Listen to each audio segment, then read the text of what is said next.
غامدی صاحب، میں آتے ہوئے سوچ رہا تھا کہ ہم میں سے اکثر لوگ بیٹھے ہیں یا جو عام مسلمان ہیں وہ قرآن مجید کو مانتے ہیں، اللہ کی کتاب، اس پر ایمان رکھتے ہیں، اس کا تقدس مانتے ہیں، اس کا احترام کرتے ہیں اور اس کو جزدان میں بند کر کے پھر طاق پہ رکھ دیتے ہیں۔ ہم اس کو پڑھتے نہیں ہیں، اس کے پیغام سے واقف نہیں ہیں عام طور سے۔ اس کے برعکس آپ نے طویل تحقیق کا کام کیا قرآن پر، آپ نے اس کی تفسیر کا کام کیا، آپ نے اس کا ایک نیا ترجمہ کیا۔ میں ابتدا آج اس سوال سے آپ سے کرنا چاہتا ہوں کہ اس کا ایک پہلو تو یہ ہے کہ مسلمان کی زندگی میں قرآن کا کیا مقام ہونا چاہیے علمی اور عملی لحاظ سے، اور ساتھ ہی میں آپ سے کہوں گا مختصر آپ یہ بتائیے کہ آپ کی شعوری علمی زندگی میں آپ نے قرآن مجید کو اپنے علم و فکر کے لیے کیسے رہنما پایا؟ آپ کا جو سفر تھا علم کا، جس میں آپ نے قرآن پر پھر وہ کام بھی کیا، اور ظاہر ہے کہ اس میں کچھ افکار ہیں، کچھ آپ کے خیالات ہیں، کچھ نتائج فکر ہیں، ان سب پر قرآن مجید کا کیا اثر رہا جناب؟ الحمدللہ رب العالمین، والصلاة والسلام علی محمد الامین۔ اعوذ باللہ من الشیطان الرجیم، بسم اللہ الرحمن الرحیم۔ قرآن مجید کے ساتھ ایک مسلمان کی حیثیت سے میرے تعلق کی ابتدا تو بچپن ہی میں ہو گئی تھی۔ میرے والد صوفی بزرگ تھے اور قرآن مجید گھر میں پڑھا بھی جاتا تھا۔ قرآن مجید کے لیے وہ عزت اور احترام بھی تھا جو مسلمان گھرانوں میں ہوا کرتا ہے، اور مجھے چونکہ بچپن ہی سے عربی زبان، فارسی زبان اور دینی علوم کو پڑھنے کا بھی اتفاق ہوا، تو اس لیے قرآن مجید کو میں براہ راست پڑھ بھی سکتا تھا۔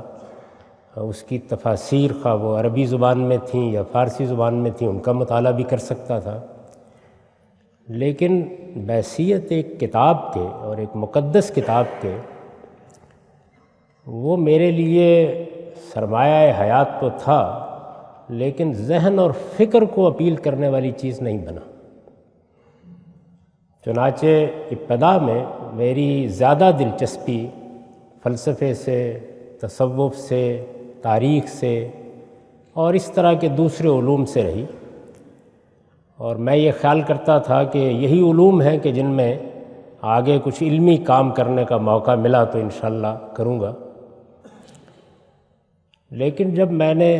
جدید اور قدیم فلسفے اور فکر کا مطالعہ کیا تو بعض ایسے سوالات سامنے آئے۔ کم و بیش ہمارے علم کی تاریخ کوئی 2500 سال کی ہے،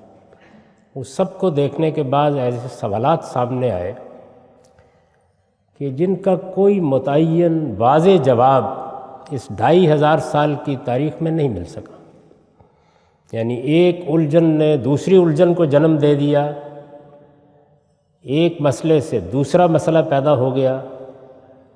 ایک طرف نکلے تو وہاں 10 راہیں اور نکل آئیں، وہاں پہنچے تو معلوم ہوا راستہ وہاں بھی بند ہے۔ تو یہ ذہنی صورتحال ہے جس میں اپنے طالب علمی کے زمانے میں سرگرداں تھا، اور مجھے بہت اچھی طرح یاد ہے کہ پنجاب یونیورسٹی کی لاہور میں ایک بڑی لائبریری ہے، اس میں کچھ مطالعہ کر رہا تھا اور بعض کتابیں دیکھ رہا تھا کہ ایک بہت مختصر سا رسالہ میری نظر سے گزرا، یعنی کیٹلاگ میں اس کا نام نظر سے گزرا۔ چونکہ منفرد تھا اور مصنف کا نام بھی اپنے اندر انفرادیت لیے ہوئے تھا، تو میں نے اس کو نکلوا کے وہیں کھڑے کھڑے کوئی 70-80 صفحے کا رسالہ تھا، اس کو پڑھا، اور اسی میں یہ ذکر تھا کہ جس جلیل القدر عالم نے یہ رسالہ لکھا ہے اس کے ایک شاگرد رشید لاہوری میں موجود ہیں، یا پاکستان میں کہیے موجود ہیں۔ وہ میرے استاذ امام امین احسن اصلاحی تھے۔ تو میری ان کے ساتھ 1973 میں جب میں ابھی نیا کالج سے فارغ ہوا تھا پہلی ملاقات ہوئی، اور وہ کوئی 15 روز تک ہوتی رہی۔ یہ وہ ملاقاتیں ہیں جنہوں نے سب سے پہلے قرآن مجید کیا ہے، قرآن مجید کی زبان کیا ہے، قرآن مجید کا نظم کیا ہے، قرآن مجید کس طرح فلسفے اور فکر کے اعلیٰ ترین مسائل کو زیر بحث لاتا ہے، پہلی مرتبہ یہ حقائق میرے سامنے کھولے تو میری زندگی کی قرآن مجید کے ساتھ تعلق کی حقیقی داستان یہاں سے شروع ہوتی ہے۔ اس کے بعد سے آج تک یہی کتاب اوڑھنا ہے، یہی کتاب بچھونا ہے، اسی کے اندر سارے علوم کے دروازے کھلتے ہیں اور اسی کے عجائب ہیں کہ جو کبھی ختم نہیں ہوتے، اور اسی کی لذت ہے کہ جو میں جب اس میں داخل ہوتا ہوں تو میرے پورے وجود کا احاطہ کر لیتی ہے۔ تو اگر اس طریقے سے آپ اس پس منظر سے کبھی قرآن کو پڑھیں گے کہ آپ نے ایک لمبا عرصہ فلسفے اور فکر کی وادیوں میں سرگرداں ہو کر گزارا ہو،